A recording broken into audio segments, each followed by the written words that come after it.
la presentación, buenos días a todos. La presentación puede ser interactiva. Lo que sí es que yo no soy muy tecnológica, así que el chat no lo veo. Sí, yo no tengo ningún inconveniente con que las personas prendan el micrófono y participen. Hay algunas preguntas que yo voy a estar haciendo para asegurar la participación de la gente, así que podemos trabajarlo de forma interactiva. Pues muchas gracias, muy buenos días a todos. Me honra, ¿verdad?, que estén aquí y hablemos un ratito sobre los asuntos de la privacidad y los requisitos que hay. Parece bastante trivial. Voy a apagar la cámara para no recargar la mía ni los suyos y compartiré entonces mi pantalla. Deben estar viendo, les agradezco que me puedan confirmar si pueden ver la presentación. Sí, confirmamos, la estamos viendo y ahora la vemos en grande. Perfecto. Bueno, pues entonces comenzamos el diálogo de hoy. Vamos a estar hablando y me han solicitado que trabajemos sobre los asuntos de la privacidad, específicamente con los usuarios con impedimentos.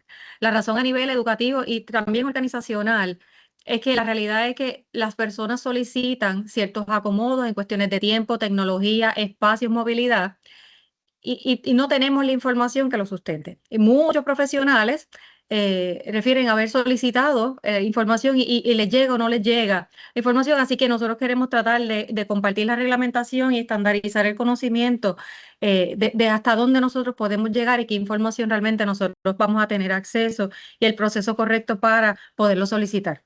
Así que con eso estamos, como ya dijimos, la presentación puede ser, ¿verdad?, tan interactiva como ustedes gusten en cuestiones de preguntas y participación en ella. Arrancamos. Bueno, personas con impedimento, comenzamos para definirlo y poder entender. Impedimento es una condición, ¿verdad?, física o mental que dificulta a la persona poder realizar actividades esenciales de vida. Cada ley, hay muchas leyes y lo vamos a ver, que trabajan sobre personas con impedimentos y requieren, ¿verdad?, y establecen cada uno de sus requisitos. Establecen, ¿verdad?, que no es cualquier actividad de vida. Son actividades que se encuentran que son esenciales, que realmente limiten las capacidades de la persona para poder ser completamente funcional de forma independiente. Así que comer, dormir, poder asegurar la movilidad requerida, funciones cognitivas, tareas como trabajar, leer, aprender en el caso educativo, ¿verdad? Es completamente importante y crea una condición que es limitante para las personas. De esto es lo que se trata, ¿verdad? Personas con impedimentos, y no es, ¿verdad?, un asunto tan general o tan común como nosotros podríamos entender que nosotros, sin conocimiento experto y médico, podríamos identificar una persona con impedimento en toda ocasión. Así que esa dificultad o limitación y movilidad física, discapacidad mental, ¿verdad?, que haga dependiente a tiempo completo o a tiempo parcial, convierte a la persona, ¿verdad?, y le activa esa necesidad de acomodo razonable en diferentes escenarios. Así que nosotros podríamos trabajar, pero con todo y eso necesitar asistencia personal o tecnológica para poder funcionar a capacidad completa. Para la postura de la universidad, y yo les agradezco que mantengan esto por lo largo de toda la presentación. Se ha publicado que la postura universitaria en la Universidad de Puerto Rico es ofrecer a los estudiantes, empleados y comunidad aledaña con impedimentos herramientas que provean mayor calidad de vida y una mayor inclusión en la sociedad. Y de aquí es bien importante destacar que esto no es un asunto exclusivo para lo que tradicionalmente definimos como comunidad estudiantil o como comunidad universitaria, que se limita a estudiantes y empleados. Así que esto incluye a eso que mencionan como comunidad aledaña, así que son los visitantes, transeúntes o personas que vienen a utilizar nuestros recursos o a disfrutar de las facilidades de la universidad por una razón u otra. ¿Qué cosas nosotros podemos destacar de la comunidad? Los empleados tienen sus diferentes expedientes en diferentes oficinas de la universidad, lo mismo con los estudiantes. Esa comunidad nosotros desconocemos, ¿verdad?, sus características y necesidades, y ya si la postura universitaria es abrir las puertas y asistirles, pues nosotros hacemos disponibles a esas personas las asistencias que nosotros tengamos, personal o tecnológica, para que puedan bien realizar la función que iban a estar haciendo en la universidad. Leyes aplicables para los asuntos de privacidad y las personas con impedimento. La ley ADA, American with Disability Act, es ley federal en el aspecto laboral que prohíbe el discrimen y requiere, ¿verdad?, que los patronos provean un acomodo razonable a los empleados, siempre y cuando no cause una carga irrazonable por el patrono. Esa carga irrazonable significa que nosotros no tenemos que crear puestos, mecanismos que de otra forma no existirían o que resultan exageradamente costosos para los patronos para poder implementar. Todo lo que esté asequible, pues entonces nosotros tenemos la responsabilidad de proveer para los empleados. La ley de rehabilitación es otra ley federal en el aspecto laboral y prohíbe el discrimen contra las personas con impedimento, y esta ley es aplicable para toda organización, sea ¿verdad? Comercial o educativa, que reciba fondos federales. Así que de ahí volvemos otra vez al aspecto laboral.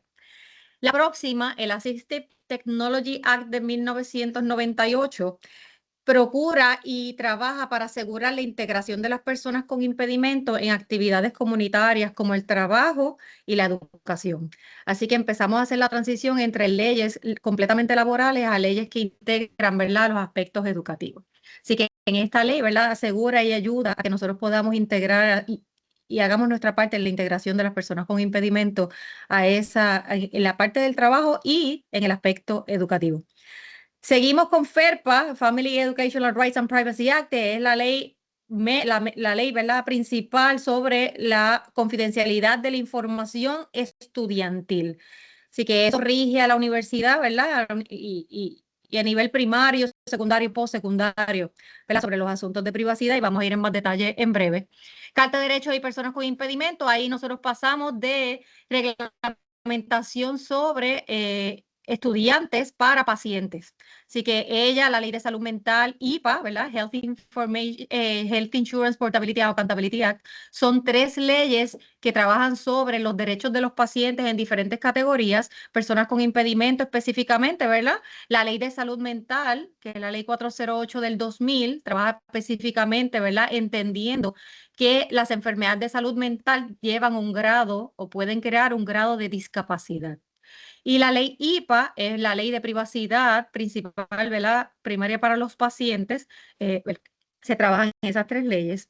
La última que vamos a estar trabajando, el pasaporte postsecundario de acomodo razonable, es una certificación del Departamento de Educación o el colegio que certifica que el estudiante con impedimentos cumple con los requisitos académicos para accesar a la educación postsecundaria. Así que todas estas leyes, ¿verdad?, de una forma inciden y tienen relación con las personas con impedimento y ese derecho a la privacidad. Ninguna de estas leyes, ¿verdad?, debe compararse con el derecho al carnet de impedido, que muchas veces, ¿verdad?, las personas comentan o se sorprenden de las personas que logran tener acceso al impedido. Así que las personas que tienen el carnet sí pueden tener acomodo razonable a través del trabajo o la educación, pero no significa que sea generalizado para todas las leyes que nosotros acabamos de listar. Así que cada una de las leyes que nosotros vemos, ¿verdad?, tienen unos propósitos distintos, ¿verdad?, resumidos. ADA, ¿verdad?, que garantiza la igualdad de oportunidad, acceso físico para aquellos, ¿verdad?, en accesos públicos y privados, y se enfoca en el acomodo razonable para los empleados. La ley de rehabilitación participa de programas federales, ¿verdad?, así que no podemos discriminar. La de tecnología, ¿verdad?, esa conciencia y acceso a servicios de equipos de asistencia tecnológica que nosotros podamos tener disponibles. FERPA, ¿verdad?, se enfoca en los expedientes académicos. Carta de Derechos con las personas con impedimento, ¿verdad?, igualdad y garantiza mejor calidad de vida en el empleo, educación, transportación, ¿verdad?, en todos los conceptos.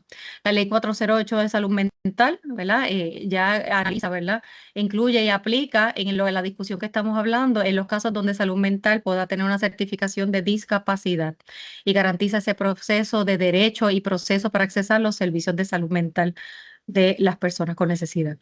IPA, todos estamos, ¿verdad?, bastante conocedores con esos formularios de IPA cada vez que vamos a una oficina médica.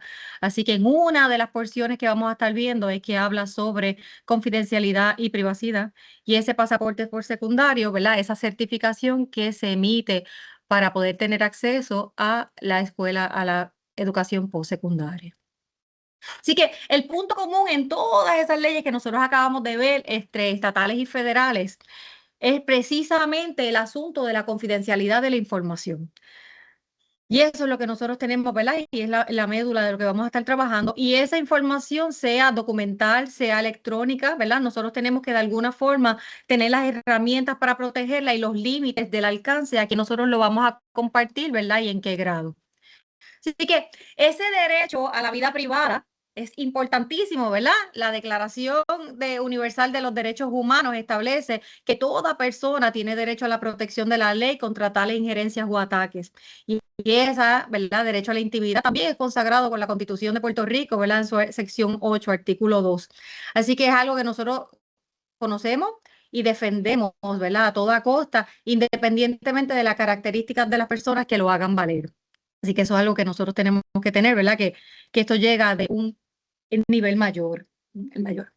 En la medida de que nosotros entendamos que el trabajo y la educación promueven el propósito y el significado de la vida, ¿verdad? Como nos compartió Stephen Hawking, eh, es importantísimo, ¿verdad? En cuál es nuestro rol para realmente asistir a las personas que nos necesitan. Así que de ahí el nivel de sensibilidad y el nivel de, ¿verdad? De intromisión o de búsqueda de la información que necesitamos para poder extender la mano es algo que debe estar también en un asunto no solamente reglamentario, ni institucional, es un asunto, ¿verdad?, de conciencia y decisión individual que nosotros debemos siempre, siempre llevar. Así que con ese preámbulo, esos requisitos de confidencialidad son bastante estandarizados, son muy comunes entre las leyes, pero vamos entonces a estar viendo, ¿verdad?, a qué grado lo requieren cada una de ellas. Así que la American with Disability Act, ley federal contra impedimentos, ¿verdad? En el aspecto laboral, requiere que a todos los patronos, ¿verdad? Que se obtenga información de salud, va a estar en formularios separados. Esto no está público en el expediente de los empleados y eso aplica, ¿verdad? A ustedes como empleados de la Universidad de Puerto Rico. Así que la información, ¿verdad?, que se provea y nosotros vociferemos de forma voluntaria, pues entonces deja de ser confidencial. Y esto bajo ADA y bajo todas las leyes que vamos a ver posteriores. Y eso nosotros lo vimos, por ejemplo, en asuntos de COVID. Íbamos a restaurar y nos pedían el vacío ID, ¿verdad? El ID de la vacunación y la evidencia de vacunación.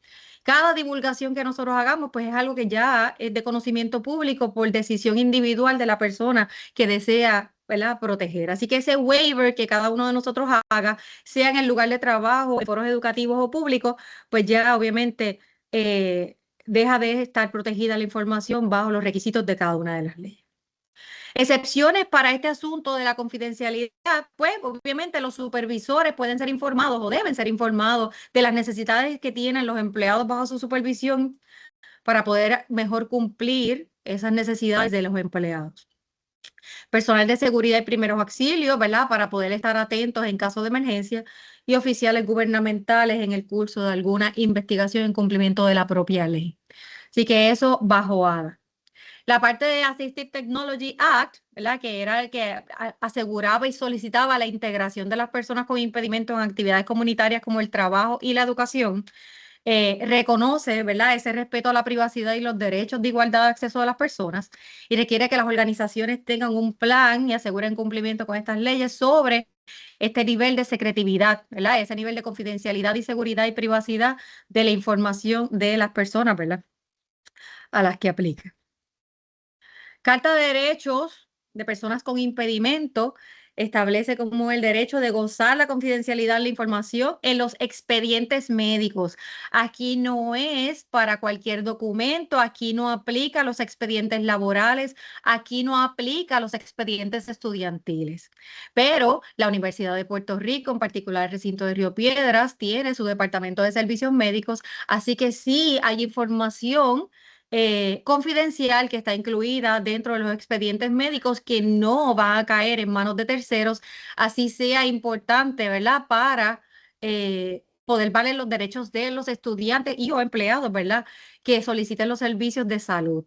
La única forma para nosotros divulgar esa información cuando no tiene que ver con el curso del tratamiento de los pacientes, pues es, ¿verdad?, si hay media esa autorización escrita. Así que todos esos detalles vamos a seguirlo desarrollando en la mañana de hoy. La confidencialidad de los asuntos de la información de salud protegida de los pacientes, ¿verdad? No es objeto de restricción involuntaria, ¿verdad? No puede asociarse y reunirse privadamente con otras personas, inspeccionar a libre costo todo expediente es un derecho de los pacientes, no pueden ser objeto de medicación excesiva ni manejar sus bienes, incluyendo pertenencias de valor, ¿verdad? A menos que haya una declaración de incapacidad judicial. Por su parte, la ley 408 de salud mental, esta ley es la que rige, ¿verdad?, el proceso para accesar y recibir servicios de salud mental en Puerto Rico, incluye su declaración sobre los asuntos de confidencialidad. Así que sobre eso hablan primero sobre la protección de la identidad del paciente, identificación del paciente. Para esto dice y establece, ¿verdad?, que el deber de guardar la confidencialidad de la información relacionada a la persona que recibe servicios de salud mental en cualquier institución proveedora será de aplicación a todos los profesionales que provean estos servicios, incluyendo proveedores indirectos de servicios de salud. Estos proveedores indirectos son las personas que asisten a las organizaciones y a los profesionales en el cumplimiento de sus funciones, ¿verdad? El cumplimiento de sus servicios. Ahí tiene la secretaria, tiene los administradores y tiene el personal aliado dentro de la universidad. Dentro de la universidad hay diferentes puntos, ¿verdad?, donde nosotros proveemos servicios de salud mental. Tenemos el departamento de psicología y los servicios de psicólogos aquí en la universidad y también el departamento de servicios médicos. Provee servicios, medicina ocupacional, ¿verdad? Puede tener un índole y tener injerencia en asuntos de salud mental para los empleados. Así que de ahí entonces es que nosotros atamos esta ley con el entorno universitario. Bajo esta ley, y destaco que los asuntos de penalidad dejan de ser una responsabilidad institucional puramente civil, así que hay una connotación criminal para las personas que violen este deber de confidencialidad y de identificación de los pacientes en público. Así que es un delito menos grave o pena de reclusión de hasta 3 años, una multa entre 5 y 15 mil dólares, adicional a la posibilidad de una reclamación civil. Así que el riesgo es tanto que nosotros debemos tener un mayor cuidado en cómo nosotros, ¿verdad?, manejamos la información de salud, particularmente, ¿verdad?, los asuntos de salud mental en requisitos de esta ley. ¿Están conmigo? ¿Me están escuchando? ¿Dudas o preguntas hasta ahora? ¿Comentarios? Estamos escuchando. Hasta ahora no veo preguntas en el chat, pero sí, se escucha todo muy bien. Very good, Lee. Gracias por el feedback. Bueno, el pasaporte por secundario de acomodo razonable, recuerdan, ¿verdad?, que expresamos que este es la certificación que se hace a través del Departamento de Educación o a través de los colegios para certificar que los estudiantes con impedimento cumplen con todos los requisitos académicos para accesar una educación postsecundaria. Así que de aquí establece ese requisito de confidencialidad del contenido de su expediente educativo, ¿verdad?, que incluye toda la información de salud requerida. Así que los estudiantes o tutores tienen derecho, ¿verdad?, a examinar estos expedientes y solicitar cualquier enmienda o información o copia que entienda, ¿verdad?, que puede ser de detrimento potencial en su uso. El derecho a la confidencialidad de los expedientes va a estar bajo el poder de la persona con impedimentos cuando cumpla la mayoría de edad, así que esto es entregable de acuerdo a las leyes de Puerto Rico. Y la responsabilidad institucional, ¿verdad?, destacamos que es mantener el registro confidencial de las personas participantes y adicional los servicios provistos bajo la ley. ¿Qué servicios, qué asistencia, qué ayuda se le ha provisto a los estudiantes participantes? Es importante nosotros mantener un registro, ¿verdad?, de todo lo que nosotros, ¿verdad?, han solicitado y se ha logrado proveer bajo esta ley. Y con esto pasamos a nuestra amiga IPA, que yo pienso que de todas las leyes que nosotros acabamos de repasar, es la más conocida por todos, ¿verdad?, porque nosotros todos somos pacientes. Así que todos vemos los formularios, suscribimos formularios de IPA en cada oficina médica tiene los pósters para asegurar el cumplimiento, así que nosotros vamos a repasar, ¿verdad?, algunos requisitos y postulados bajo esta ley para asegurar que todos entendamos eso que firmamos y eso que se promulga. IPA es una ley complicadísima, sumamente extensa, tiene, ¿verdad?, sobre 900 páginas y es una ley destinada a las aseguradoras de salud, a los planes médicos. Así que por eso dentro de tantos títulos es la ley que reglamenta los tiempos de espera cuando nosotros cambiamos de un plan médico a otro. Establece que ya nosotros no vamos a tener un discrimen por condiciones preexistentes como por ejemplo el historial familiar de cáncer, pues ya mi prima o lo que yo pago mensualmente no vale más. Así que esas reglas que le dan a los planes médicos surgen de esta ley. Es precisamente y exclusivamente el título 2 de Administrative Simplification el que trata sobre seguridad y privacidad, que entonces es aplicable a otras organizaciones y otros niveles de servicio fuera vía ley adicional de las aseguradoras o planes médicos de salud. La multa bajo esta reglamentación son $50,000 por violación, comenzando o hasta 1 año de cárcel por violación. Cuando nosotros hablamos de por violación, es por acceso a información. Ejemplo, ¿verdad? Bastante común, ¿verdad? O entendible. Si yo ando, ¿verdad? Con 10 resultados de laboratorio y se me caen, y viene alguno de ustedes y me ayuda a recogerlo, y ahí puede ver el CBC de Grisel Hernández y el CBC de cada uno de los resultados que nosotros vemos, pues cada hoja por separado es un incidente. Es una divulgación, ¿verdad? En violación de la ley. Así que no es el evento de la ayuda y el acceso a los 10 resultados de laboratorio, sino cada uno. Por eso es que la ley, hay tanta seriedad, ¿verdad? Y tanto esfuerzo por cumplirla, porque la facilidad de que las violaciones reciban unas multas cuantiosas, millonarias, es muy sencillo, muy sencillo. Así que, ¿verdad? Hay mucha seriedad en cuestión del cumplimiento. Puerto Rico, ¿verdad? Todo lo que es bueno en inglés, nosotros tratamos de incluirlo en nuestra reglamentación en español, ¿verdad? En nuestra reglamentación local. Así que en los asuntos de privacidad y confidencialidad que requiere ese título 2 de Administrative Simplification bajo IPA, nosotros lo incluimos bajo la Carta de Derechos y Responsabilidades del paciente. El lenguaje y los requisitos son muy, muy similares. Lo único que la Carta de Derechos y Responsabilidades es de aplicación aún mayor. Es a todos los puntos de servicio a los pacientes de forma irrestricta. La única diferencia, ¿verdad? Que nuestra multa, mucho menor, estamos hablando de solamente $5,000 por violación, ¿verdad? Que a nadie nos sobra, ¿verdad?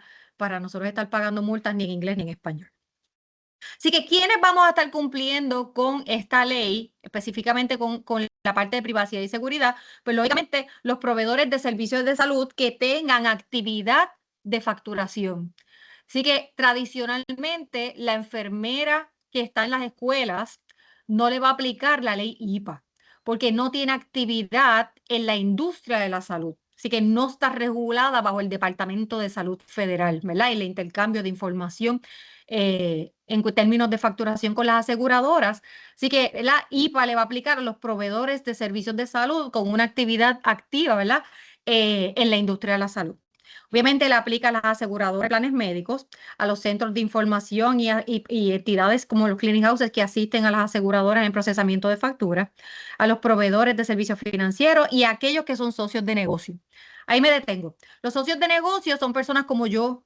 Yo soy, ¿verdad?, contratista para el Departamento de Servicios Médicos aquí en Río Piedras, así que yo le hago una asesoría administrativa.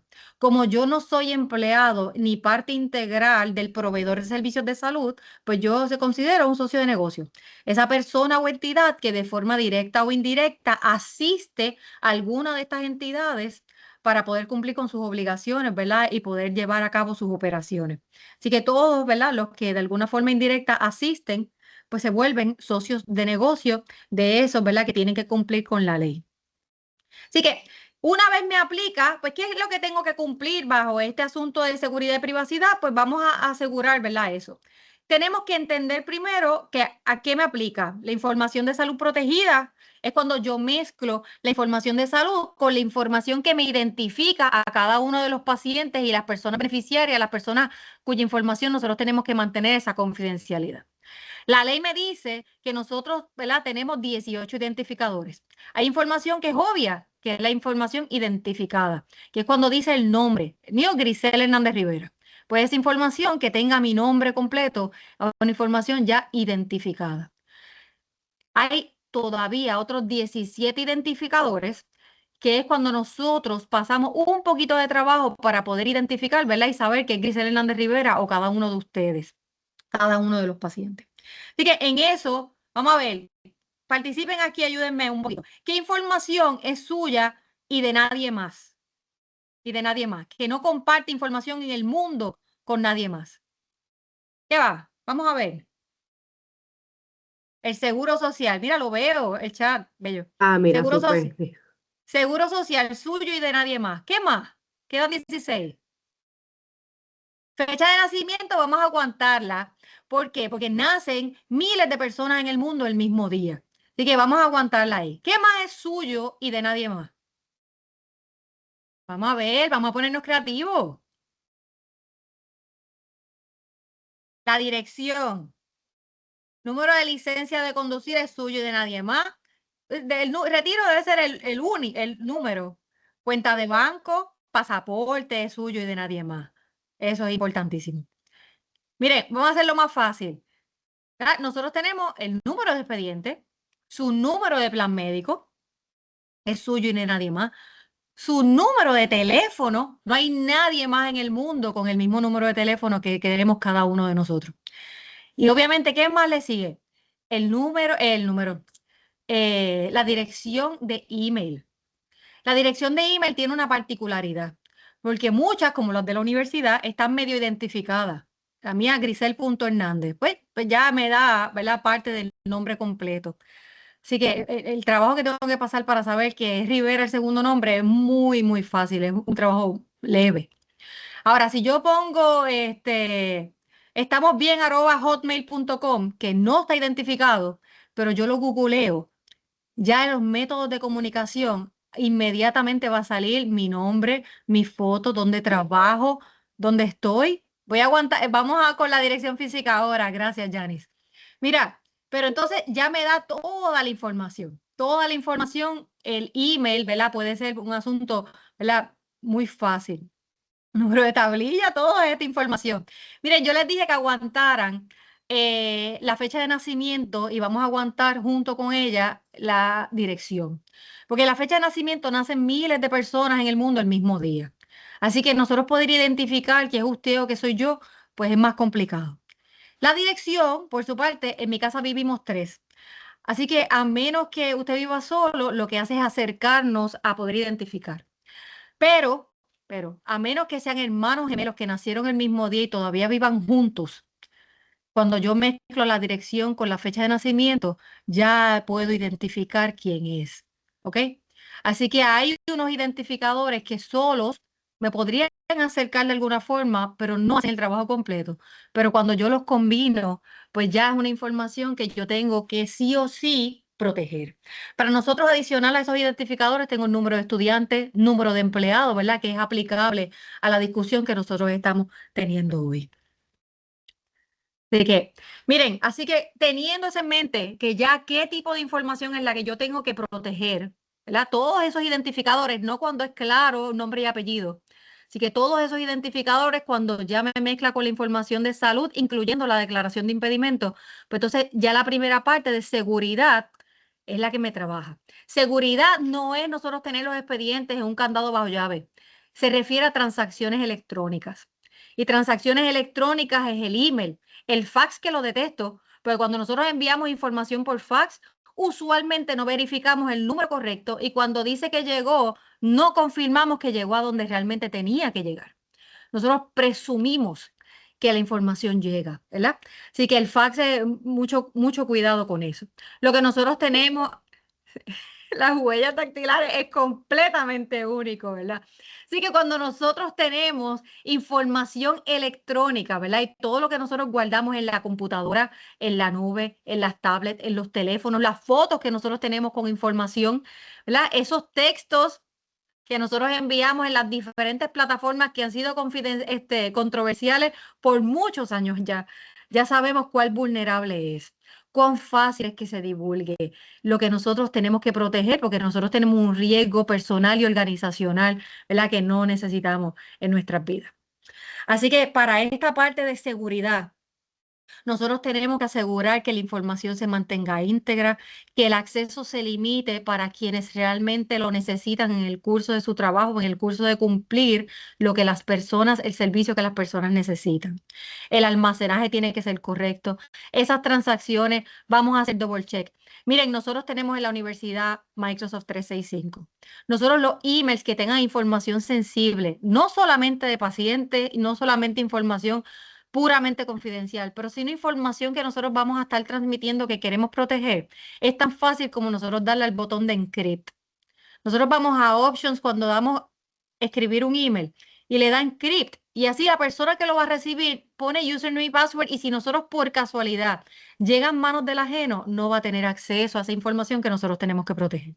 Así que es sencillo, ¿verdad? Esa información electrónica nosotros poderlo proteger y asegurar los passwords, los backups, ¿verdad? Encriptar esa información. Son mecanismos que son accesibles para todos nosotros, incluyendo para mí, ¿verdad? Que no son muy tecnológicas, lo demostré al principio. Así que son sencillos y nosotros tenemos que cumplir, cada uno, ¿verdad? Tenemos esa responsabilidad.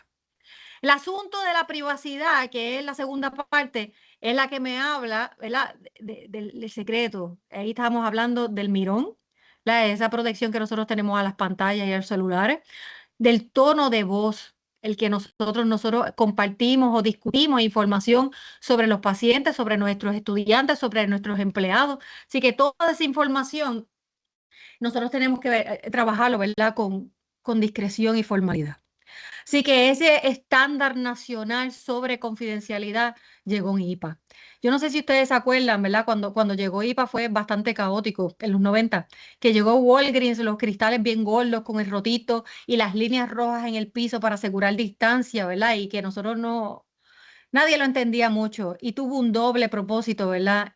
A través de COVID y se generalizó. Así que asunto de nosotros mantener discreción y diferentes niveles de protección llegan a través de esta reglamentación. Así que de aquí vamos a ver quién va a tener acceso, con quién vamos a discutir y divulgar la información, con quién la vamos a compartir, cómo la vamos a compartir, ¿verdad? Las copias que nosotros estamos dando, ¿verdad? Va en este nivel de confidencialidad. Tradicionalmente bajo IPA, que recordemos que nosotros estamos generalizándolo, ¿verdad? Para niveles de educación, ¿verdad? Porque nosotros tenemos información de pacientes de la universidad. IPA va a permitir que se divulgue si está dentro del curso del tratamiento.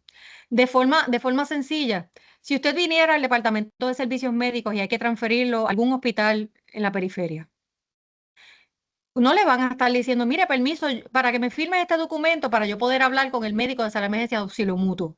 Así que ese nivel de autorización no hace falta porque la propia ley permite, ¿verdad? Que nosotros entre proveedores, entre médicos, puedan tener un diálogo en el curso, el médico con las enfermeras y así. Así que todo lo que va al curso de tratamiento está permitido. Los asuntos de facturación y calidad son, ¿verdad? Son divulgaciones que están permitidas bajo la ley. Así que esos son los requisitos. Para todo lo demás tiene que tener autorización escrita del paciente, ¿verdad? Es importantísimo. Así que para esa autorización, se me volvió a trancar la vaina esta. Aquí. Sí que para la autorización escrita, la universidad tiene los formularios correspondientes para nosotros poder autorizar. Todos nosotros y toda nuestra, ¿verdad? Comunidad estudiantil va a tener diferentes formularios de autorización. Están en servicios médicos, los correspondientes a los servicios que se reciben ahí, y obviamente para la población con impedimento está el formulario particular de qué información el estudiante va a autorizar que se llegue a terceros. Un profesor, por ejemplo, para poder asegurar, ¿verdad?, la asistencia física, tecnológica o personal, ¿verdad?, que pueda necesitar el estudiante en el curso de la academia, ¿no? En el curso en el salón de clase. Así que ahí vamos a decir específicamente quién va a tener acceso y sobre qué información va a tener acceso, y esos formularios es bien importante que se llenen siempre antes de divulgar. Ahí vamos a tener, ¿verdad?, los límites y las autorizaciones de cada uno de los estudiantes, y eso incluye las modificaciones razonables que vaya a poder necesitar. Así que es bien importante que nosotros sepamos que cuando nosotros divulgamos indebidamente información de pacientes, hay que notificar al paciente y hay que notificar al Departamento de Salud Federal, ¿verdad?, que quien regula esta ley.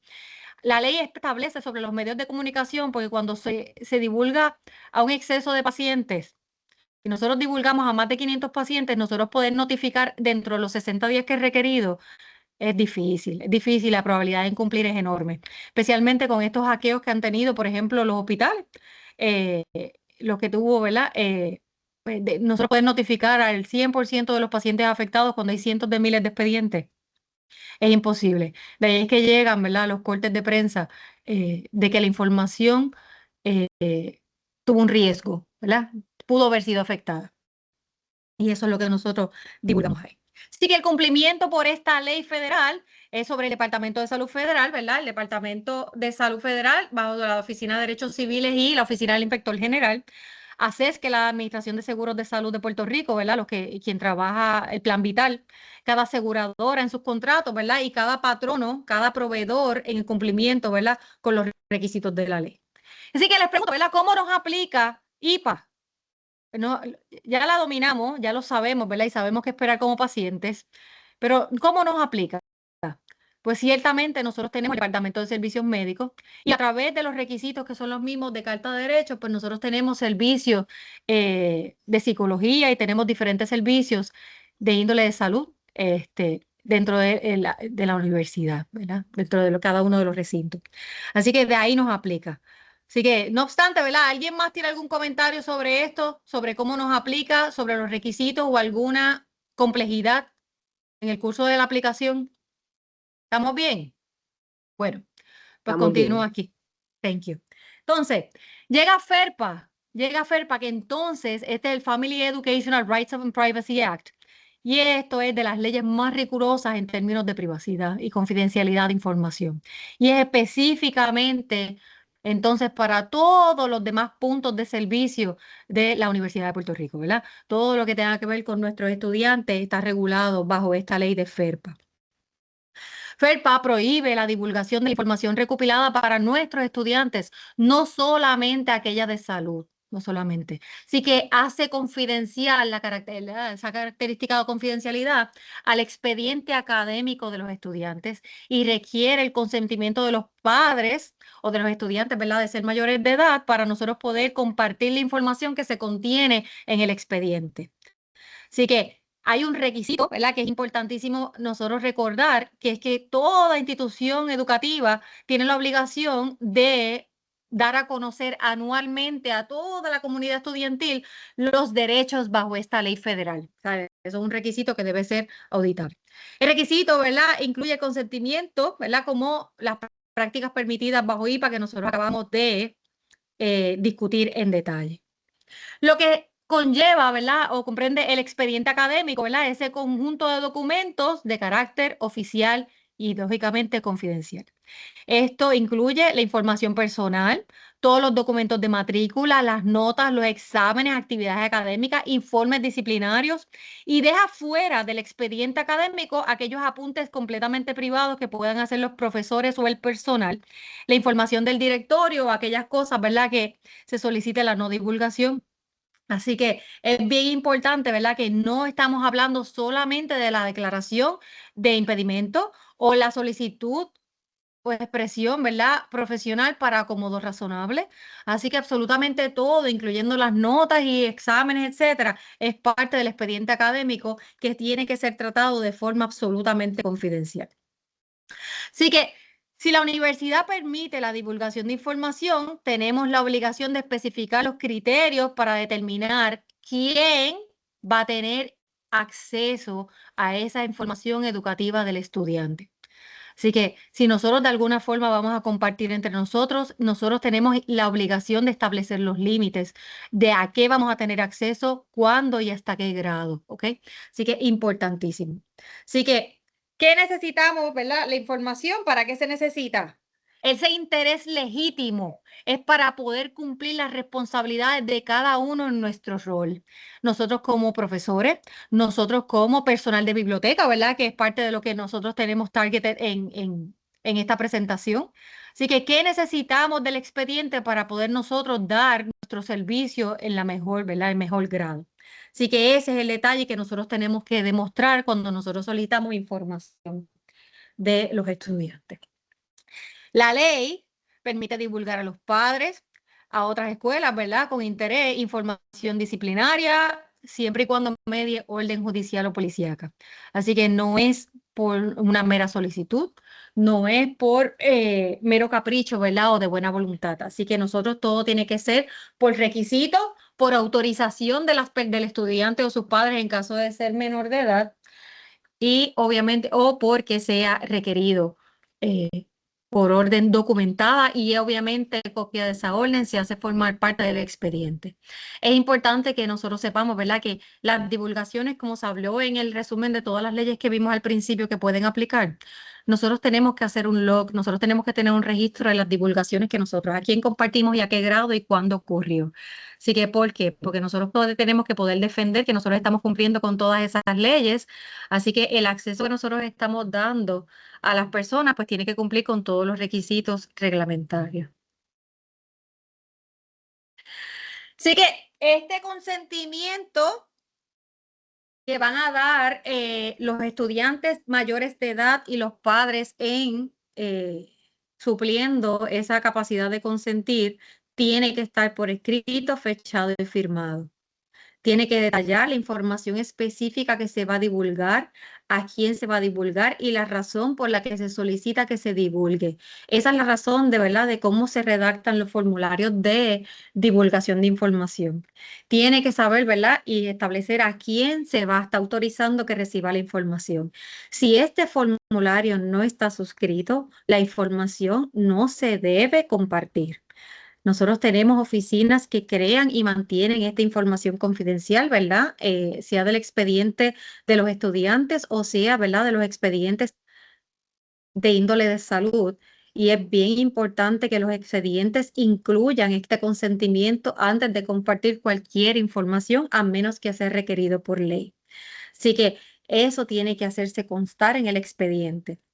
Y quien reciba la información tiene que recibir esas restricciones aplicables. Así que si una vez se divulgó, pero se divulgó por consentimiento escrito, la persona que recibe la información se lleva su obligación de mantener esa confidencialidad de la información que recibió. Así que se haya divulgado no significa que ya es de conocimiento público y esto es bien importante. Diferente sería como lo que estaba mencionando al principio de nuestra vida en los tiempos de COVID, donde nosotros publicábamos muchas veces con mucho orgullo, me puse la vacuna. Así que si usted lo publicó y entró en las redes con la foto orgullosa de que se puso las vacunas, pues ya entonces eso es de dominio público, porque el propio paciente o el propio estudiante decidió publicarlo. No es una decisión de los funcionarios de la universidad, ¿verdad? Hacer público, llegar a terceros, aquello que ya recibió con acceso y límites bien establecidos. Así que eso es bien, bien importante, ¿verdad? Suena como un sermoneo, pero a veces se nos escapa y a veces confiamos y a veces dialogamos, ¿verdad? De forma inadvertida o de forma casual y la información se comparte. Así que ese nivel de conciencia es importante que ustedes y yo todos lo tengamos y carguemos sobre la información que nosotros recibimos de nuestros estudiantes. Así que el proceso de facturación es algo que carga la ley IPA y carga la ley FERPA. Así que si nosotros recibimos información, si proveemos servicios de salud, está protegido por ambas leyes, ¿verdad? Y es permitido ambas leyes poder facturar por los servicios que se proveen. Así que si no me aplicara una ley, en los requisitos y el permiso para divulgar y cobrar por los servicios a aquellos, ¿verdad? Que me van a dar, pues obviamente es un asunto de divulgación que está permitido por ambas leyes que nosotros hemos trabajado a la saciedad.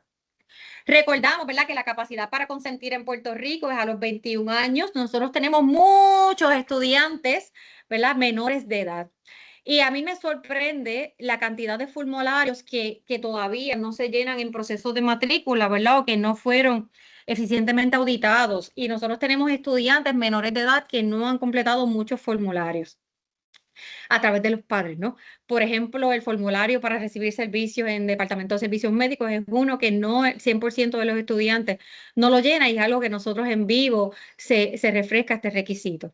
Así que para todo esto, si no tiene los 21 años cumplidos, no tiene capacidad para suscribir los documentos de la universidad, incluyendo el documento para autorizar la divulgación de la información de salud. Así que el contacto con sus padres es importante. No todos los formularios requieren esa mayoría de edad. Hay muchos servicios y hay muchos procesos, ¿verdad? Donde la mayoría de edad empieza a los 18 años, como el ejército, beber, ¿verdad? Que en Puerto Rico sabemos, derecho al voto, donación de órganos. Las personas, las menores embarazadas, ya no es ni 18, es mucho menor, ¿verdad? No hay ese límite porque todo lo que tenga que ver con el proceso de su embarazo tiene, ¿verdad? La capacidad y la autoridad para tomar decisiones por sí y su bebé. Así que eso en el caso de las menores de edad. Y los servicios de salud mental, ¿verdad? Pues tienen acceso de forma más confidencial antes. ¿Qué significa esto? Que si nosotros estamos hablando del formulario de divulgación por el servicio de los servicios de psicología, pues lógicamente van a tener una autoridad distinta a lo que tendrían en otro nivel, por ejemplo, el Departamento de Servicios Médicos o divulgación sobre el acomodo razonable en las oficinas pertinentes, ¿verdad? En la universidad, donde sí se requiere que medie la firma y autorización de los padres o tutor legal en caso, ¿verdad?, de que aplique. ¿Dudas o preguntas? ¿Están conmigo? Estoy viendo una pregunta en el chat. No la vi completa. Rubén Ocasio Díaz dice, creo que se asume que muchos padres son tecnológicos. Es algo que no se considera para los jóvenes que son menores de edad. Mira, eso es gracias a lo que están confirmando. Ciertamente la tecnología es algo que se escapa. Yo tengo un espíritu completamente joven y yo tengo poco sobre 40 años y yo no soy tecnológica, yo lo reconozco. Ahora bien, los formularios no tienen que ser en medios digitales. Así que eso es algo que la orientación y el acceso en la universidad se da por diferentes medios. Y debe haber, ¿verdad?, siempre comunicación con los padres, específicamente en los asuntos donde se requiera el formulario de divulgación. Así que es importante. ¿Qué sucede y qué cosas nosotros hemos visto y que nos crea unas limitaciones reales? Agregué. Estoy completamente de acuerdo, ¿verdad? El personal es limitado, cada vez somos menos, ¿verdad? Y el trabajo se mantiene igual, ¿verdad? No se simplifica o es menos, ¿verdad? Pero, ¿verdad?, ¿qué cosas nosotros tenemos unas limitaciones y unos problemas que nosotros tenemos que trabajar en equipo y tratar de ayudar de una mejor forma a nuestros estudiantes cuando los padres no contestan? Cuando los padres no contestan. Hay estudiantes, ¿verdad?, que tienen y viven con sus padres y sus padres no reaccionan y de momento viene el abuelo a trabajar, que es por ley se supone que no sea la persona si tenemos los padres, ¿verdad?, todavía con custodia y patria potestad sobre ese menor de edad. Así que eso son complejidades que nosotros con mucha sensibilidad tenemos que trabajar. Y obviamente, ¿me puedes leer completo? Porque no lo leí completo. Sí, Rubén Ocasio también menciona, no se piensa en la población mayor en todos los servicios. Eso es así. Y de ahí es que viene la coyuntura, ¿verdad? Porque cuando los padres no responden o son los abuelitos los que tienen, ¿verdad?, el cuidado sobre los estudiantes menores de edad en nuestra institución, pues entonces nosotros tenemos que con más sensibilidad, y nos coge más tiempo, orientar sobre requisitos y asegurar, ¿verdad?, que se cumpla a cabalidad. Nosotros tenemos el deber, nosotros tenemos el compromiso de dar todos los servicios, todos los acomodos a nuestros estudiantes, pero para poderlo dar realmente es un trabajo en conjunto del estudiante, muy probablemente los familiares en caso de los menores de edad y nosotros. Este, Así que eso es algo que nos reta a nosotros en servicios médicos. Estoy seguro que reta a salud mental y reta al personal de biblioteca también para los asuntos de los acomodos razonables cuando la información no llega y lo necesitan. Así que eso en todos los niveles, ¿verdad? Es algo que nosotros tenemos que trabajar y estamos solidarios en el proceso. Y muchas veces hay que buscar, ¿verdad?, herramientas, como dice Caballero, menos tecnológicas para poderlo trabajar. Así que eh, Rubén, puede prender el micrófono y comentar para hacer un diálogo, ¿verdad? El beneficio de todo el mundo. Complicado, complicado. Así que, miren, las penalidades bajo FERPA, otra cosa que nosotros queremos evitar a toda costa. Y lo digo, ay, no se preocupe, seguimos en este medio. Mire, las penalidades lo queremos evitar a toda costa, protegiéndonos a nosotros y protegiéndonos a nuestra institución. Hello, ¿me La que, escuchan?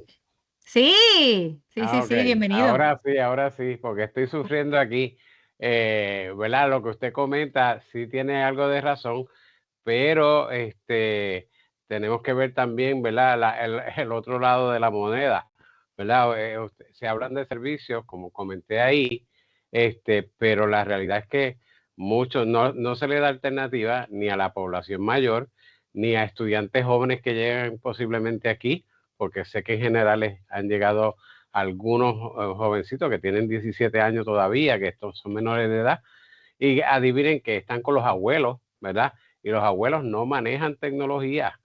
Y usted está diciendo que usted tiene 40 años, ¿verdad? Yo no quería saber eso, ¿verdad? Sí. Eso es personal, ¿verdad? Pero no solamente son los adultos mayores, ¿verdad? Los que tienen por problemas de eso, pero tecnología, es a lo que y voy.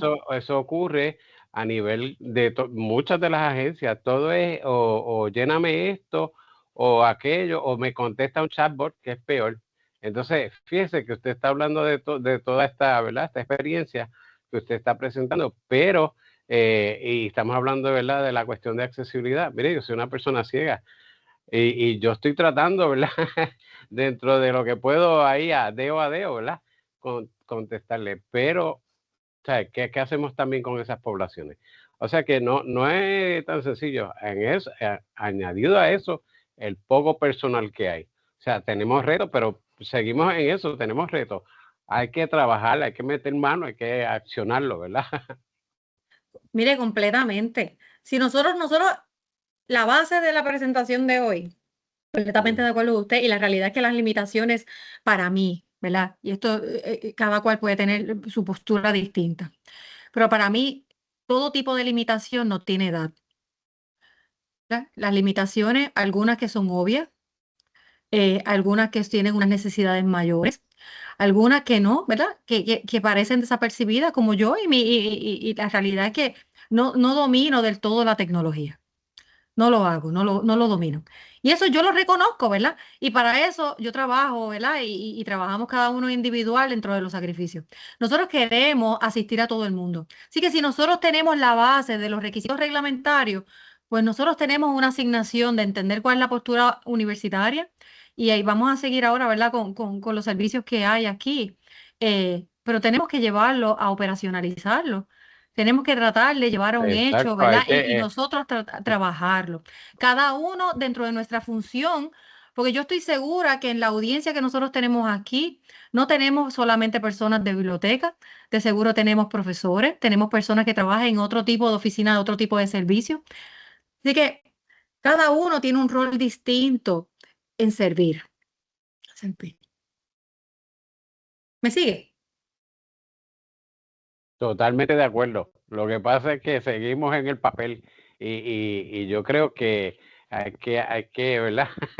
Uno puede enseñar pasos de baile, ¿verdad? Desde un video, whatever, pero si tú no te mueves a bailarlo, pues no vas a sentir lo que es, ¿entiendes? Así que Ya, bueno. volvemos. Yo creo que tiene que haber planes de contingencia o alternativas, ¿verdad? No todo el mundo va a poder accionar, ¿verdad? Y la tecnología yo sé que llegó para quedarse para las futuras generaciones, pero nosotros estamos pillados entre medio de generaciones. Así que es necesario pues tener un plan de contingencia todavía para hacerlo de manera presencial. Sabemos que hay un montón de problemas más, ¿verdad? La cuestión del poco personal y todo lo demás. Pero me imagino que aquí dentro de este grupo, a lo mejor tiene algún familiar o algo así que no necesariamente atañe al tema particular, pero sí lo ha de dar.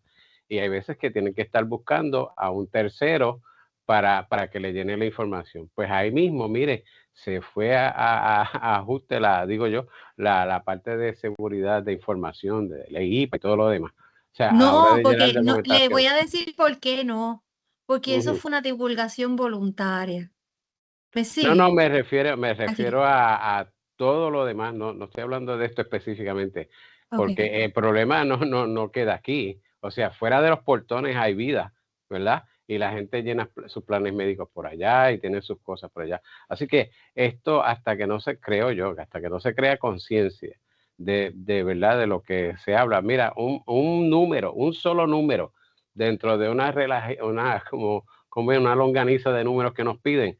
Ahí se fue ajuste, cómo entramos a tu cuenta, al médico, a cualquier otra cosa.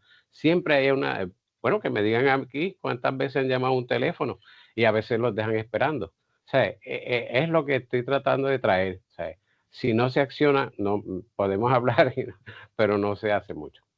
Claro que sí. Siempre lo podemos hacer mejor. Le agradezco, ¿verdad? Intervención y comentario. La verdad es que cada uno, siempre el proceso puede ser mejor, siempre podemos servir mejor. Y yo creo que cada uno desde nuestra función y nuestras oficinas, nosotros podemos tratar de analizar dónde es que estamos encontrando los problemas y tratar de operacionalizar los distintos, ¿verdad? De administrar los procesos y asegurar el cumplimiento de forma distinta, en buen balance, a realmente atender las necesidades individuales de cada uno. Suena complicadísimo, pero no es todo el tiempo. Así que esas excepciones y esa ayuda adicional no es todo el tiempo. Así que es algo que nosotros debemos tener mucho cuidado y tratar de ser accesibles en cuestión de conciencia. En cuestión de las penalidades en asuntos de confidencialidad de la información del expediente académico de los estudiantes, es serio. Porque lo primero es, ya no va a tener acceso, ¿verdad? Recibió información, lo usó mal, pues ya no lo va a tener más. Incumplimiento, ¿verdad? Con las funciones. Posible procesamiento bajo el Código Penal, esto significa que es un asunto criminal, sanciones laborales incluyendo despido y lo peor que puede pasar es que la pérdida de asignación de fondos federales a la universidad, a la escuela, ¿verdad? A la institución. Eso es terrible, ¿verdad? Y es la penalidad mayor que puede haber por nosotros violar la ley federal de FERPA. Así que ese buen uso y distribución de información del expediente académico de los estudiantes, nosotros tenemos la responsabilidad individual y colectiva de hacerlo de forma correcta y realmente hasta cuando realmente nosotros podamos. Recordando que la autorización del estudiante mayor de edad o mediando los padres supliendo esa mayoría es requerido para poder darle información a terceros de las oficinas pertinentes. Así que si nosotros necesitamos que el profesor sepa, tiene que mediar la información por escrito de qué le voy a dar a quién. Los servicios bibliotecarios tienen que mediar por escrito a través del formulario para autorizar la divulgación. De lo contrario, nosotros, ¿verdad? Tenemos la responsabilidad hasta donde llegue. En cuestión de la pugna, ¿verdad? De a quién le aplica IPA y FERPA, las dos trabajan en los asuntos de protección de la información confidencial y seguridad, ¿verdad? De la información de los pacientes y de los estudiantes. Todo, ¿verdad? Asegura, ¿verdad? Que esos expedientes se mantengan de forma privada y los dos obviamente tienen penalidades enormes, civiles y criminales, ¿verdad? Y los dos afectan el recibo de fondos federales. Así que sea de pacientes, sea porque es información de salud, o sea porque es información académica, es importantísimo nosotros entender cuáles son los límites. Si nosotros estamos haciendo una pugna o requiriendo inequívocamente que se nos divulgue información, asegúrense que tienen que medir el consentimiento. Si eso no ocurre, la información no va a llegar fuera de aquellos que la guardan, de aquellos que la generan. Así que es importantísimo. Redondeando los requisitos, ¿verdad? Reglamentarios dentro de lo que son los procesos universitarios, particularmente, ¿verdad? Sobre el acento y servicio de asistencia en la biblioteca, ¿verdad? Que era la médula principal de este seminario. Es que la universidad, y es la universidad, no es recinto de Río Piedra, estamos hablando de una certificación de la Junta. Establece que hay la política de modificaciones razonables y servicios académicos para estudiantes con impedimentos matriculados en la universidad, ¿verdad? Que forma parte integral de esa certificación del 2015 a 2016, que hasta ahora, ¿verdad? Según revisado, no ha sido revocado. Así que la política de la Universidad de Puerto Rico declara, ¿verdad?, sobre esa disponibilidad y acceso para asistir a las personas con impedimentos, asegura igualdad de oportunidad para beneficiarse de ayudas, derechos o servicios. Así que esto es bien, bien importante, ¿verdad? Porque si nosotros lo tenemos disponible, nosotros tenemos la responsabilidad de ofrecer y proveer. Provee la dirección para garantizar el cumplimiento con todas estas leyes estatales y federales que nosotros acabamos de resumir y destacar, ¿verdad? En asuntos de IPA y FERPA. Establece el proceso de coordinación de modificaciones razonables y servicios académicos, ¿verdad? Solicitado por los estudiantes con impedimento. Así que en las oficinas tienen los procesos, la oficina 26 específicamente, tiene el proceso bien establecido de ver cómo nosotros vamos a solicitar, ¿verdad? Esos acomodos razonables, ¿verdad? Y asistencias físicas, personales o tecnológicas. Así que bajo OSEI se informa al estudiantado de la disponibilidad de esos acomodos razonables y servicios académicos, ¿verdad? En cada uno de los recintos. Evalúa las solicitudes de cada uno de los estudiantes. Analiza recomendaciones de esos expertos y especialistas externos de la universidad y apoya al estudiante en el proceso de solicitar y recibir esos acomodos. Va a notificar a los profesores aquellos acomodos y modificaciones con la información mínima necesaria, ¿verdad? Para poder coordinarlo y proveérsela al estudiante, y asesora al personal docente y no docente sobre el proceso para poder implementar esas modificaciones. Así que ese es el proceso que nosotros tenemos establecido y OSEI tiene un rol principal en ello. Obviamente, en eso que nosotros hablamos de IPA, Carta de Derechos y FERPA, el expediente que tiene OSEI sobre cada uno de los estudiantes que solicita acomodo es completa y absolutamente confidencial. Así que eso nos tenemos que tenerlo sumamente claro. Así que este acomodo, ¿verdad?, que se trabaja a través de OSEI, incluye la promoción y referido para también asistencia tecnológica en la medida que nosotros lo tengamos disponible. ¿Verdad? Así que se promueve el uso de equipos de asistencia tecnológica para estudiantes con impedimento y colaborar el proceso de adquisición de los mismos en caso de que no estén del todo disponibles, ¿verdad? Y nosotros tengamos, ¿verdad?, la posibilidad. Así que para eso también trabaja con OSEI el Programa de Asistencia Tecnológica de Puerto Rico, ¿verdad? Que puede asistirnos en todo esto. Así que asistencia tecnológica, más allá de esa reglamentación federal de que procura la integración de las personas con impedimento en las actividades comunitarias, en este caso, ¿verdad?, la actividad estudiantil educativa, provee, ¿verdad?, todo tipo de equipos y servicios de asistencia tecnológica que puede viabilizar un acceso equitativo, ¿verdad? Y eso puede ser aquellos que sean, ¿verdad?, creados para las características y necesidades particulares del estudiante. Así que esto no incluye dispositivos específicamente de salud que se implantan quirúrgicamente, pero todo lo demás puede ser accesible a través de esa asistencia tecnológica. En cuanto a la confidencialidad que nosotros hemos discutido, ¿verdad?, en exceso en la mañana de hoy, es bien importante nosotros cumplirlo. Así que esta propia reglamentación institucional prohíbe cualquier acción que promueva el que se indague sobre el diagnóstico de alguna condición de salud mental o física de un estudiante con impedimento que vaya en detrimento del estudiante, ¿verdad? Y esto descansa sobre ese derecho a la confidencialidad, equidad, igualdad de derechos. Así que, ¿qué significa esto? ¿Verdad? Es importantísimo. Así que si usted, para poder proveer un acomodo razonable que tenga disponible, exige información y prueba documental de la información de salud y diagnóstica del paciente, en este caso los estudiantes, pues entonces estamos violando no solamente la ley, sino las políticas institucionales. De eso es lo que se trata. Así que, ¿cuánta información cada uno de nosotros necesita para poder proveer asistencia al estudiantado?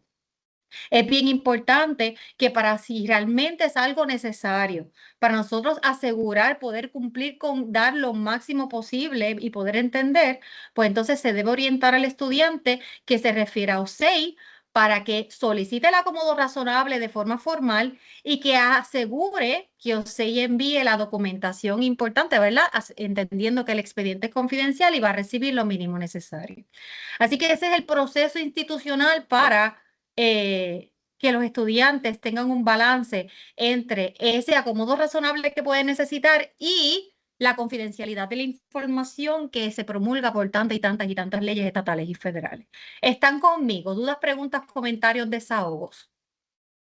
Estamos aquí, no veo comentarios por el momento en el chat. Ok, entonces, ¿qué tenemos? La certificación, ¿verdad?, sobre el acomodo razonable y la declaración de incapacidad, ¿verdad?, que pueda tener algún estudiante, es entregada en un sobre sellado y rotulado como confidencial y va a ser custodiado por OSEI. Esto significa que la información que ahí está contenida no se va a divulgar. Solamente va a tener acceso a ella y esto viene directamente de la reglamentación institucional. Así que solamente los funcionarios de OSEI que intervengan de manera oficial van a poder tener acceso, ¿verdad?, a esta información. todo lo demás tiene que mediar autorización escrita de cada uno de los estudiantes en el curso de sus acomodos razonables, ¿verdad? Así que el expediente no es algo que nosotros vamos a tener acceso para examinar. Así que la cláusula de confidencialidad específicamente en la política institucional establece, ¿verdad?, que el manejo de documentos y el proceso de coordinación con los servicios es uno protegido, ¿verdad?, en términos de confidencialidad y privacidad bajo esas leyes estatales y federales repasadas. La oficina, ¿verdad?, de servicios a los estudiantes con impedimento, SEI, es responsable de la custodia de la información, que ya vimos, ¿verdad?, que ya está un sobresellado. Y obviamente certifica el impedimento y las necesidades del acomodo razonable, y solo ello, mediante la autorización escrita del estudiante, es lo que se divulga. Las partes, ¿verdad?, aquí especificadas, tienen responsabilidad de garantizar la confidencialidad de la información y de los documentos relacionados al proceso de recibo, de evaluación, implementación y todo lo que tenga que ver con los servicios académicos que puedan beneficiar y recibir estudiantado. Así que de esto es bastante restricto, bastante no. Es restricción al máximo, ¿verdad? Y se trata de asegurar el cumplimiento máximo con todos los postulados reglamentarios que nosotros acabamos de repasar. Las excepciones para este nivel de secretividad, ¿verdad?, de privacidad y confidencialidad de la información, es que lo primero, obviamente, que el estudiante que solicita el servicio, dueño de la información, autorice por escrito que se comparta, que se divulgue. Así sea, ¿verdad?, requerido por el procurador estudiantil, por el proceso de traslado, ¿verdad?, para compartir información con el personal docente y no docente, ¿verdad? Así que es bien importante que medie esa autorización escrita. Si existe un riesgo, ¿verdad?, daños a personales, a terceros o a la propiedad, a otras personas o a la propiedad, pues entonces se divulga a las agencias pertinentes, ¿verdad?, en cuestiones de la policía o servicios de salud mental. Existe un riesgo, ¿verdad?, de suicidio o automutilación, ¿verdad?, pues ahí se interviene de una forma protectiva para los estudiantados, y obviamente que sea un requisito judicial, ¿verdad?, mediante orden escrita. ¿Qué cosa importante hay? Que todos estos mecanismos, la autorización por escrito y obviamente los asuntos de riesgo y las órdenes judiciales, se documentan en el expediente. Así que se trata de lo que se divulga, y la razón por la que se divulga se mantiene en el expediente. Así que del propio expediente debe constar quién conoce. ¿Quién conoce? No leo completo. Así que del propio expediente surge quién conoce. No Está leo la... preguntando Ajá. qué oficina ofrece servicios de impedimento al personal de los recintos. Medicina ocupacional. Medicina ocupacional muy probablemente es quien va a trabajar la solicitud de acomodo razonable. Y eso ahí. Si va al departamento de servicios médicos como empleado, muy probablemente, si necesita un acomodo razonable, entonces se refiere a la oficina de medicina ocupacional, donde ahí el doctor Canales, médico ocupacional, hace las evaluaciones y las recomendaciones al recinto. ¿Te contesté? Sí, ¿cómo funciona? Vale, súper. Sí, Así gracias. que en esa interacción entre, ¿verdad?, OSEI y sus procesos restrictivos y los servicios bibliotecarios, y vamos, lo podemos extender a los servicios académicos. Así que la normativa institucional, ¿verdad?, es que dice, ¿verdad?, que los estudiantes van a poder buscar, ¿verdad?, servicios bibliotecarios, ¿verdad?, pero la información es custodiada exclusivamente por esa oficina de OSEI. Y en el caso, ¿verdad?, extendiendo la pregunta que se recibió, en el caso de los empleados, los expedientes bajo otra reglamentación, pero los expedientes en la oficina de medicina ocupacional se revisten de un nivel de confidencialidad, no solamente porque es información de salud bajo todos los postulados que vimos bajo IPA, sino porque es parte de información de los empleados. Así que la información del expediente de los empleados, que es separado al de medicina ocupacional, tiene ese nivel de confidencialidad. Así que se reviste doble, ¿verdad?, con ese deber de mantenerlo seguro y privado. Al nivel, para, ¿verdad?, aclararle a todos ustedes, que el expediente que está en medicina ocupacional no se integra y no se integrará con el expediente de servicios médicos. Así que usted puede ser un empleado que busque servicios con nuestros médicos en Departamento de Servicios Médicos y también busque servicio en medicina ocupacional para un acomodo razonable, y un expediente no habla con el otro y los profesionales no discuten sus casos en viceversa, a menos que vaya a haber un referido entre los dos profesionales y la exclusión se va a limitar exclusivamente a la razón del referido. Si usted va por un acomodo razonable, pero sale que tiene una dificultad respiratoria, pues entonces de ahí se refiere a servicios médicos exclusivamente para la dificultad respiratoria. Así que este asunto de cómo se maneja en la Universidad de Puerto Rico la información para los estudiantes y los empleados, ¿verdad? Con necesidades específicas, impedimentos o necesidades de solicitud de acomodo razonable es muy similar. Ciertamente Eh, son te- oficinas distintas. Sí, tengo cuéntame. preguntas ante esa Sí, información que sí, acaba de brindar. O sea claro, que ¿verdad? Que se está discutiendo la parte de los estudiantes, ¿verdad? Pero la universidad es estudiantes, empleados, profesores, no docentes y todos los claro, demás, ¿verdad? claro. Este, a mí me surge la pregunta porque ¿verdad? En términos de medicina ocupacional, es la misma pregunta anterior, o sea, ¿hay suficiente personal o no, verdad? Medicina ocupacional tiene, obviamente, vamos, yo no superviso esa oficina, ¿verdad? Y no, Pero yo lo sé, yo lo sé. de las reuniones y la interacción, tienen una enfermera y una secretaria los 5 días de la semana, tienen una doctora en las mañanas de lunes a jueves y el médico ocupacional viene, ¿verdad? Para la revisión de acomodos razonables, viene 2 días en las tardes y de forma coordinada, ¿verdad? Se hace disponible. Así Ok. que esa es la información. Eso en recinto de Río Piedra. Si nosotros tenemos en la audiencia de otros recintos, honestamente se me escapa la información, pero estoy Ok. segura que debe ser información que esté accesible a través de los diferentes áreas de Entonces, información. entonces, con relación que habló de dos médicos, o sea, ¿qué puedo interpretar? O sea, que yo puedo tener un médico fuera, privado, más la evaluación de institucional, o le añado más, ponle que hay gente que esté por el fondo, ¿verdad? Porque ya eso, Claro, ellos tienen otra información del claro. personal. Eso de alguna forma, ¿cómo se trabaja toda esa olla de información? En cuestión de la información o el servicio, porque son dos líneas distintas. Ujú, Lo que se mueve de la información en todo lo que usted los escenarios es exactamente igual si va al fondo o si va a un ujú, médico privado. Usted va a ujú, traer y usted quiere aplicar las recomendaciones del fondo o el médico privado a su entorno laboral.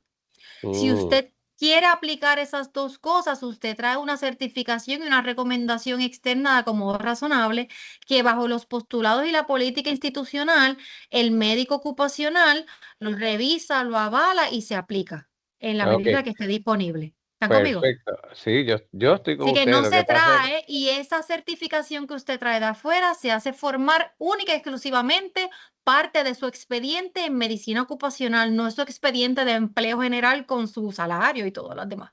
Así no, que no, es otro estamos. expediente.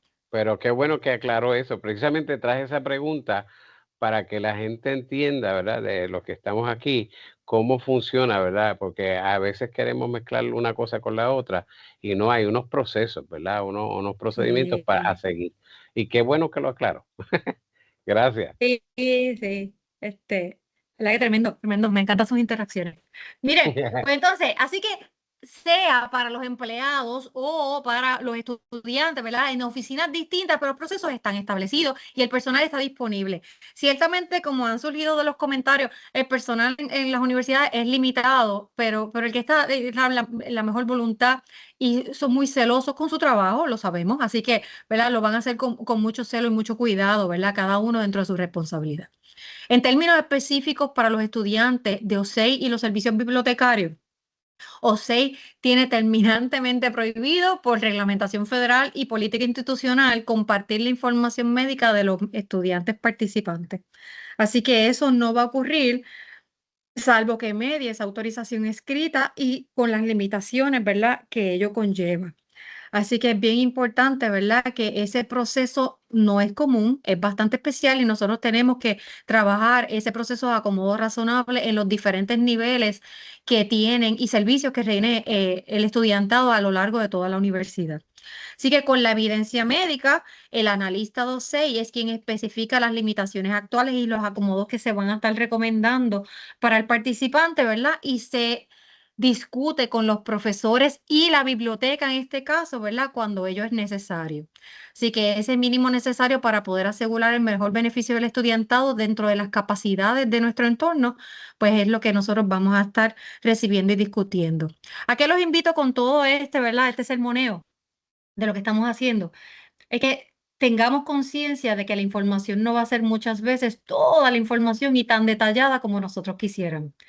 Va a ser eso mínimo necesario que nosotros vamos a tener y necesitar para poder proveer el servicio y el acomodo que realmente necesita el estudiante y obviamente el paralelo para los empleados. Así que esa información mínima es lo que nosotros debemos realmente tener consciente que vamos a recibir. Por más que nosotros exijamos o pidamos esa certificación médica, eso no se debe divulgar. Y si de alguna forma llegara a sus manos, pues entonces usted cargó con usted ese requisito de confidencialidad. Así que si no lo necesita, gente, devuélvalo. Ese es mi consejo, ¿verdad? No dado. Así que basado en todo esto y cargando ese slides primero, ¿verdad? Que habla de que la política universitaria no es exclusiva para estudiantes y empleados, sino que se extiende a las comunidades aledañas que participen o utilicen, ¿verdad? Los servicios de la universidad, como la biblioteca, por ejemplo. Pues entonces, ¿cómo nosotros llevamos esto a la práctica? Este requisito de información, este requisito de confidencialidad, ¿cómo lo podemos entonces aplicar? Vamos a ver, ¿qué entendemos? Bueno, voy a seguir para no trabajar esos baches. Obviamente, para los estudiantes ad nauseam se ha discutido. La información de acomodo razonable y asistencia tecnológica que puedan tener se trabaja a través de OSEI. Y OSEI es el único custodio de esa información. Si el estudiante llegara al Departamento de Servicios Médicos o llegara en el curso de alguna clase o en el servicio de la biblioteca surgiera la necesidad de un acomodo, todos tenemos la información y después de esta presentación, ¿verdad? Confío que lo entiendan para nosotros poder orientar al estudiante y referirlos a OSEI, para que tenga, obviamente, esa protección y ese acomodo razonable de manera formal. Lo demás es lo que nosotros damos de buena fe. Así que Pregunta. nosotros, dime, sí. Aquí yo voy a molestar otra vez. No, dale. Mire, pregunta, porque usted ha hablado de OSEI, ¿verdad? Estamos hablando de OSEI, recinto de Río Piedra. Sí, sí, ¿Cada uno de los recintos a nivel universitario tiene un departamento de OSEI? deben tenerlo. No lo domino, pero deben tenerlo. Deben tener. Sí. Debe haber un proceso de asistencia al empleado. Ahí me confirman. Me Okay, confirman. porque mi pregunta también viene porque como este taller, ¿verdad? Está haciendo aquí, ¿verdad? Para personas de Río Piedra, Claro. pienso, pero que hay gente de otros lados. Entonces, ¿qué pasa? Hay veces que buscan, digieren este contenido, esta información, entonces pueden asumir que entonces en vez de ir a sus instituciones, vengan acá. Claro, ¿Ves? claro. Eh, Hay cosas que varían, ¿verdad? Obviamente, OSEI yo presumo que es bastante estandarizado, ¿no? La terminología. Pero, por ejemplo, cosas que yo he mencionado aquí, como Departamento de Servicios Médicos. Pues Departamento de Servicios Médicos, así se llama, ¿verdad? Los servicios que nosotros tenemos para servicios de salud a la comunidad estudiantil y visitantes, inclusive, dentro el recinto de Río Piedra. Estoy muy segura que así no se llama los servicios que tengan de enfermería o médico en otros recintos. Pero que ok. se proveen servicios de alguna forma para alguna dolencia o necesidad, pues sí lo debe, sí lo tiene, sí lo tiene. Todos Aquí en en diferentes niveles. aquí en el Ajá. chat tenemos varias personas que han comentado, la UPR en Carolina lo tiene, la UPR Mayagüez lo tiene, Jani Santiago comenta, sí, soy empleado 6 de la UPR de Carolina, y Berta González también comenta, Ponce tiene O6. Y que estamos representados, ¿verdad? En cuestión de poder cumplir con esos requisitos de acomodo para la comunidad estudiantil. Así que importantísimo. ¿Se aclaró? ¿Verdad? Mira, Arecibo dice presente. Mira, me da mucha emoción, ¿verdad? Que esta información esté llegando, ¿verdad? A tantos recintos y les saludo desde aquí. Lo Sí que, importante es que sabemos, ¿verdad? que así funciona. Se supone que cada recinto ahora tiene. Y qué bueno que los compañeros están contestando, de verdad que sí. Mira, pues tremendo.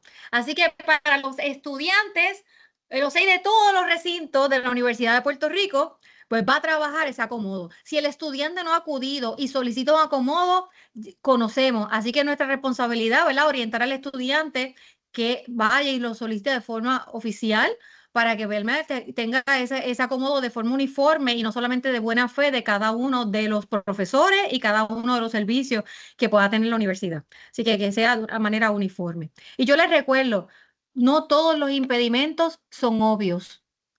Nosotros podemos ver la ceguera, ¿verdad? Que el compañero lo mencionó. Nosotros podemos ver. Nosotros podemos ver a plena vista los problemas de movilidad. Eso nosotros lo podemos ver. Pero un ejemplo básico en los problemas de salud mental que generen un impedimento, no lo vemos. No lo vemos. Así que con mucha sensibilidad, nosotros no debemos estar cuestionando lo que no es obvio. Así que esa orientación y ese dirigir a los estudiantes a OSEI para poder llegar un poco más allá, no siempre identificarlo solo, eso completamente de acuerdo. Así que hay cosas que son obvias y cosas que no, y nosotros, ¿verdad? Somos profesionales y la universidad es para todos. Así que si orientamos y dirigimos a los estudiantes a OSEI, dejamos que los expertos, ¿verdad? Y la oficina correspondiente sea quien pase juicio y nos dirija, ¿verdad? De los acomodos que necesitan los estudiantes. Ahora bien, lo mismo con los empleados a través de la Oficina de Medicina Ocupacional que mantiene de forma confidencial. Y todos nosotros, para los estudiantes y los empleados, recibiremos la información en lo mínimo necesario. Así que autismo, ¿verdad? Y puede ser, ¿verdad? Niveles discapacitantes y cada vez estamos en aumento para mí.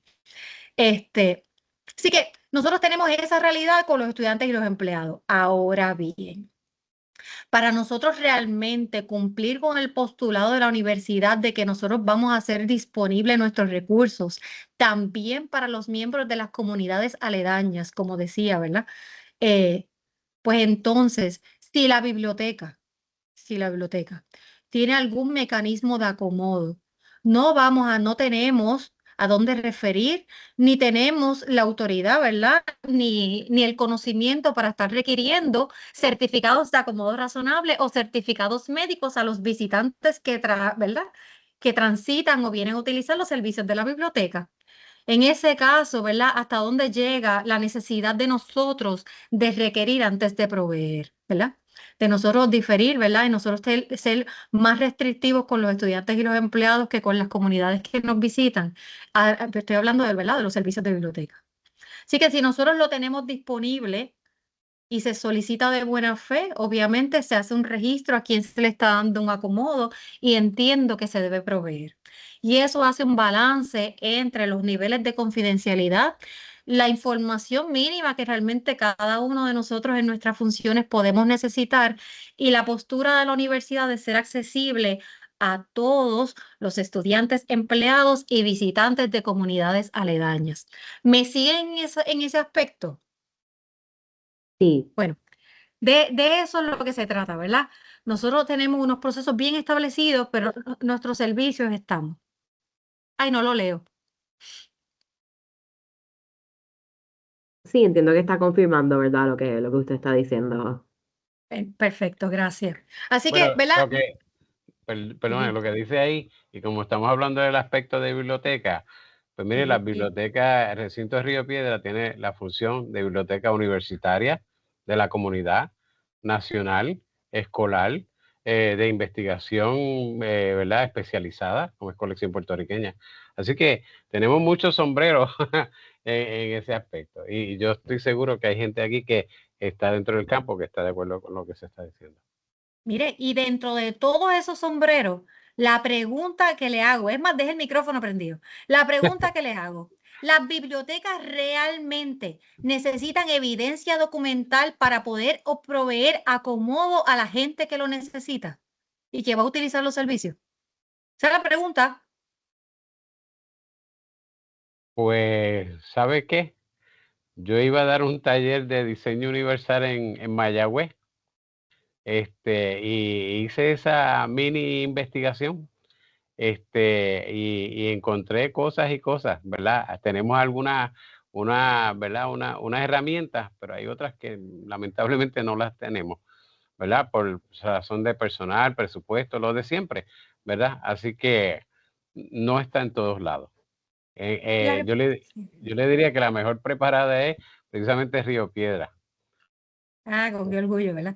Mire, pero la respuesta en resumen, ¿verdad? Ajá. Es que no hace falta evidencia documental para nosotros hacer accesible los mecanismos de acomodo y asistencia tecnológica que tenemos disponible.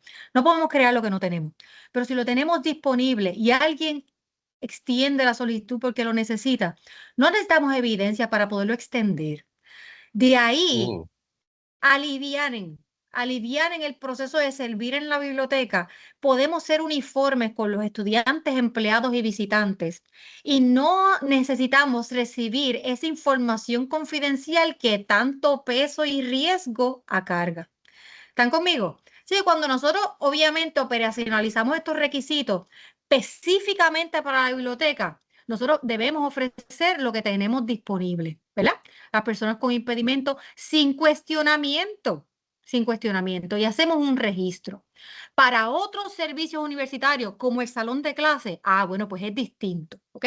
Y entonces ya sabemos cuál es el proceso para referir a los estudiantes a OSEI, para que entonces OSEI, a través de una autorización por escrito, se divulgue lo mínimo necesario, profesor, del tipo de acomodo que hace falta para cada tipo y necesidad particular de cada estudiante. De eso es lo que se trata esta charla de hoy. De nosotros ver que realmente los requisitos reglamentarios, el riesgo y el nivel de confidencialidad cuando tenemos información privilegiada y privada de los estudiantes y de los pacientes en nuestra comunidad, pues entonces es un peso enorme y es un riesgo enorme. Usted lo quiere, yo no lo quiero, ¿verdad? Pero si usted lo quiere, asegúrese cumplir y asegúrese recibir lo mínimo que necesita. Desidentifique la información as soon as possible, ¿verdad? Para que entonces se aliviane el proceso. Y si honestamente no lo necesita para poder proveer un acceso, pues no lo pida. Porque una vez lo recibe, viene con el cargo de IPA, viene con el cargo de FERPA, viene con el cargo, ¿verdad?, de toda esta reglamentación que nosotros acabamos de ver. Así que ese es lo que yo le llamo, ¿verdad?, el mensaje a García en esta presentación, ¿verdad?, que sorprendentemente estamos terminando un poco antes, ¿verdad?, de lo anticipado con 1 hora y media. Así que dudas, preguntas, comentarios, ¿verdad?, sobre todo lo que acabamos de discutir. Un comentario. Sí, Es dime. que, ¿verdad? La cuestión de la información en términos de IPA, pero como usted sabe, las bibliotecas también tienen unas leyes que para derecho, ¿verdad?, a acceso a la información, como la ley 63, ley ADA, y hay otras más, creo que la 220 y algo, no la recuerdo de lleno. Así que específicamente, ¿verdad?, para la población que tiene algún tipo de discapacidad. Y a eso era lo que yo me refería. Hay lugares ¿verdad?, en el sistema que tenemos y hay otros que no. Sí, porque usted, ¿verdad?, en la medida que siempre nos piden son informes, cuánta gente llegó, cuánta gente se le dio acceso. Pues mira, esa información se le da a, ¿verdad?, los administradores para justificar de alguna forma lo que son los fondos. Eso lo sabemos todos. Entonces, ¿qué pasa? Pues si tú no tienes con qué justificar, pues el servicio no se ofrece, ¿entiendes? Y me encontraron instituciones que así me lo han dicho. Precisamente por eso yo les invito a mantener un log de qué servicio y acomodo nosotros hemos dado. Y de esa forma nosotros podemos hacer muchos análisis, muchos estudios de Sí, utilización, de de acuerdo. necesidad, y documenten qué servicios se solicitaron que no pudimos dar, porque no Ujú, estaban disponibles de alguna forma. Así que ujú. todas esas cosas para poder justificar decisiones administrativas futuras, ¿verdad? En cuestión del mejor beneficio para todos. Y eso incluye, ¿verdad?, a todos en el entorno universitario. Así Ujú. que es importantísimo. Y no, ¿verdad? Yo me enfoco en IPA y FERPA en el detalle, pero al principio discutimos muchas leyes. Y me enfoco en esas dos porque los requisitos y el estándar de confidencialidad más grande en la nación viene precisamente de esas dos leyes. Todas las demás tienen los requisitos, ¿verdad?, de confidencialidad, pero ellas son las que traen los procesos y los riesgos mayores. Así que de ahí que vamos. ¿Alguna otra duda, comentario, consulta, desahogo sobre el proceso? Bueno, pues entonces ustedes van a tener, ¿verdad?, alguna referencia y voy a apagar la presentación. Tenemos aquí un comentario de Sánchez Guzmán Wanda. Dice, nuestra biblioteca de UPR Carolina cuenta con algunos equipos y herramientas tecnológicas de open source que pueden utilizar esta población. Hemos tenido la oportunidad de recibir adiestramientos sobre las herramientas y equipos para esta población con alguna diversidad funcional. Los mismos los mismos han sido con el PRAT y OCI, que se nos han acercado para indicarnos que en algún acomodo razonable y lo trabajamos en conjunto. Hay muchas cosas para mejorar en el camino con poco personal, pero con la mejor disposición de brindar un excelente servicio para todos, inclusión para todos. Soy bibliotecaria en la UPR de Carolina. Tremendo, un placer. Mira, honestamente, trabajamos y el poder de la información y lo que nosotros vamos documentando va a poder lograr tener más mecanismos para poder justificar decisiones, equipos que puedan ser necesarios. A mí me sorprende, ¿verdad? Que cuando nosotros definimos lo que es un impedimento, es enorme. Es enorme. Y como hablamos muchas veces, ¿verdad? Hay impedimentos obvios, hay impedimentos que no vemos, que no vemos. Así que juzgar no nos corresponde. No nos corresponde. Si está disponible, los invito a proveer, sí, y a documentar, ¿verdad? Para nosotros poder hacer medición de los asuntos de utilización y poder justificar decisiones futuras en cuanto a la adquisición de equipos. Si nosotros no tenemos disponible, es importante documentarlo a su vez para entonces poder justificar, ¿verdad? Adquisiciones futuras y medir, ¿verdad? Las necesidades del estudiantado de cómo va variando. Así que estos son asuntos, ¿verdad? Importantísimos. Y si cada uno de ustedes tiene alguna necesidad de acomodo particular, obvio o no obvio, procuren, ¿verdad? El acceso a medicina ocupacional, ¿verdad? Y todos nos cuidamos en este entorno. Así que, ¿alguna otra duda, pregunta, comentario? ¿Ninguna? Bueno, Milagro Castro comenta, gracias por repasar esta información. Y ya con eso, sí. ¿verdad? No veo otros comentarios. Mire, pues tremendo, tremendo. Pues nada, concluyo recordándoles, ¿verdad?, que el asunto de la confidencialidad es real, es una responsabilidad que no se limita a las oficinas pertinentes, se lleva y se arrastra a todo aquel que reciba la información de los pacientes y que reciba la información de nuestros empleados o nuestros estudiantes. Así que usted lo recibe y usted tiene una responsabilidad sobre ese expediente académico o ese expediente de salud, bajo toda esta reglamentación. Así que si usted no necesita la información, no la pida, no la pida. Si lo tenemos en el servicio, proveerlo. Así que ese son todos los consejos. Ha sido un placer haber compartido con ustedes esta mañana.